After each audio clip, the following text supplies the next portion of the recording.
Mau ke Mbak Melisa kalau gitu. Kita melihat ini banyak sekali Mbak, 52 meskipun tidak terjadi secara waktu yang bersamaan ya. Tadi Bu Ainun sempat menyampaikan. Tapi bagaimana kita bisa memahami hal itu ya Mbak ya? Oke, jadi kalau kita bicara tentang perilaku maladaptif ya, maladaptif itu berarti perilaku yang tidak adaptif ya. Kita bisa melihat itu dari dua faktor. Satu faktor risiko, faktor yang memungkinkan munculnya perilaku maladaptif itu. Maladaptif artinya mengganggu fungsi keseharian, dan faktor protektif. Nah, masing-masing faktor baik risiko ataupun protektif ini kita bisa lihat dari aspek internal, eksternal, dan juga situasional ya. Misalnya apa? Faktor-faktor risiko dari faktor internal. Apakah anak-anak tersebut punya isu kesehatan mental tertentu? Lalu bagaimana coping stresnya? Bagaimana tingkat kecerdasannya? Bagaimana cara dia problem solving? Itu faktor-faktor internal dari individu.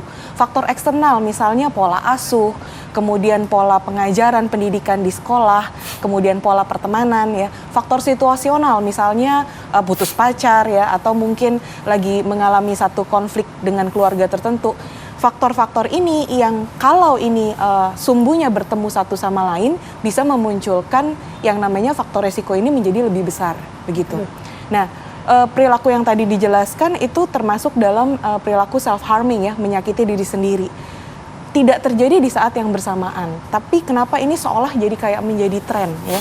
Kita melihat kalau ini kan terjadinya di anak SMP ya, memang berdasarkan penelitian juga bahwa perilaku self-harming itu biasanya muncul di early teens, jadi early teens, di usia SMP misalnya, usia belasan begitu belasan. ya, di mana remaja ini sedang mengalami yang namanya identity confusion, jadi bingung atas identitasnya, sehingga di masa-masa ini rentan sekali orang untuk melakukan trial and error, uji coba dan gagal. Apa yang dilakukan oleh teman-teman sekeliling, it feels right gitu, rasanya itu adalah benar, dan ketika tidak melakukan itu bisa mengalami perasaan terancam atas penerimaan sosial.